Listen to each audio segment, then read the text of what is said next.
Hi, welcome to another episode of Talking with Docs. I'm Dr. Brad Wiening. And I am Dr. Paul Zalzal. We have a real interesting topic today we're going to be discussing. Okay. We're going to discuss when you think or when you should get a second opinion from your doctor, from a different doctor. I'm not sure I'm the right person to ask about that. Let's get a second opinion on that. I think let's start there. Why would you need a second opinion? Doctors are perfect, they know everything, and they're never wrong.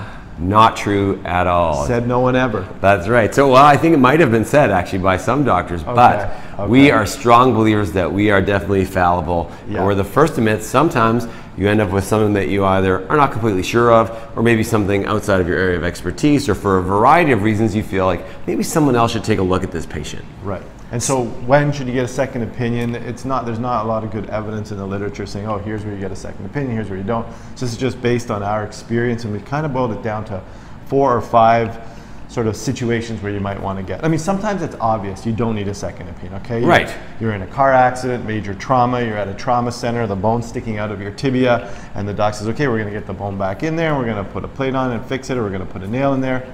You don't stop, wait. Before you put that bone back in, I want a second opinion. That's right. Hang on, I'm not sure this is the right. Yeah. That situation is urgent. It's like, yeah, you need a second opinion.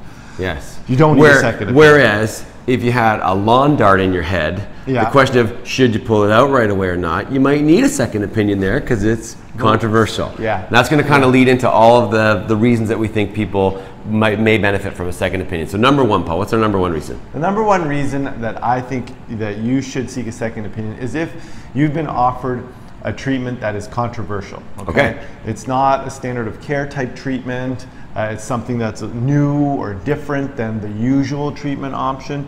I think it's reasonable for you to say, okay, that sounds different than the normal standard of care.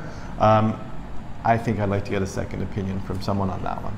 I think that sounds very reasonable, and I would say that any physician that is offering you something that maybe is cutting edge or not quite the standard of care would probably be open to that because they're probably going to get that question a lot. Yeah. So I think that's a great place to start. So number one, controversial or new treatment. Number two for me is if they have a particularly complex problem. Okay. So someone say comes to me and has an old hip that was dislocated when they were a child. It wasn't put back in properly. Maybe they lived in a country that didn't have access to medicine, and they have a very complicated hip replacement that's going to require either special implants or a special approach or a complicated team. Sometimes I would say, hey, let's get someone else to take a look and make sure that my plan makes sense. So sure. So complicated medical problem could be in any system. Doesn't have to be musculoskeletal. Of course. Any system. A complicated problem, complicated health problem, I think warrants a second opinion. Yes. Reasonable. Okay. Number 3, I would say, is if your surgeon says so or your doctor says so. If your doctor says, hey, you know what, this is out of my area of specialty or whatever, I think we should get a second opinion. That one's kind of obvious, right? The doc says, hey, let's get a second opinion. That's a good sign that you need a second opinion.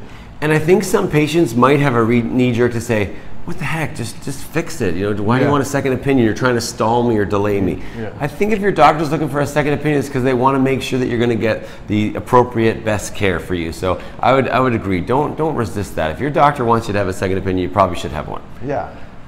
My number 4 is that if you've maybe lost confidence in your specialist or your doctor and you have a problem, you went to them and maybe over time it's been okay, but you feel like now maybe you're not being heard or it's not being solved and you're like, I don't believe that this person can solve my problem, maybe then you might require a second opinion. I think that's very reasonable. Yeah, you've lost confidence and that's really tied into your outcome. If you're not going in confident with your medical treatment and feeling comfortable, then there's a chance that that's going to impact your outcome even if you get the same treatment. And I think in socialized medicine that's a little more complicated because you can't just say, you can't demand one. In a private system where you're paying, you could just go get 20 opinions if you want, as long as you're willing to pay. But I think that is, you're right. I would agree with you. I think so. And I think even in socialized medicine, people still often are able to get second opinions. Yes.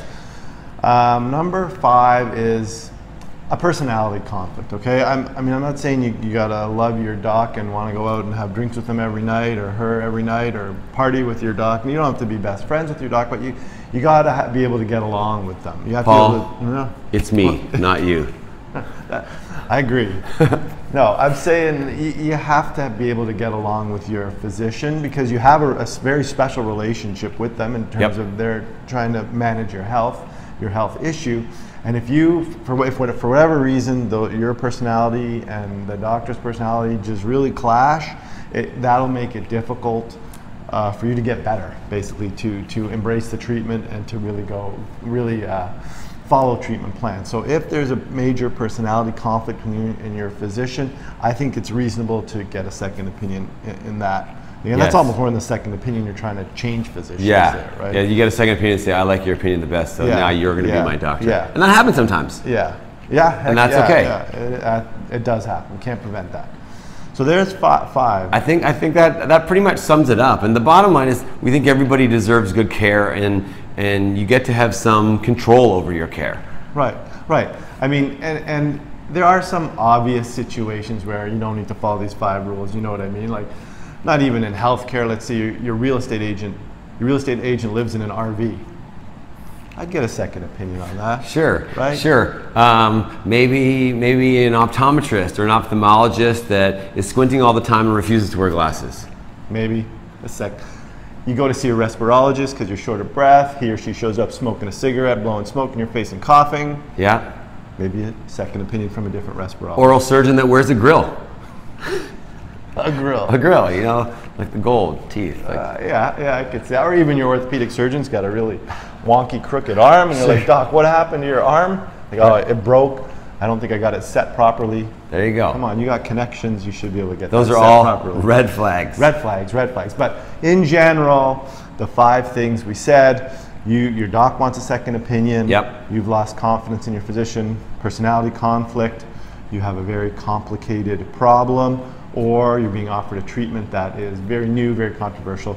Those are our sort of 5 signs, other than those obvious ones, that you might want to get a second opinion.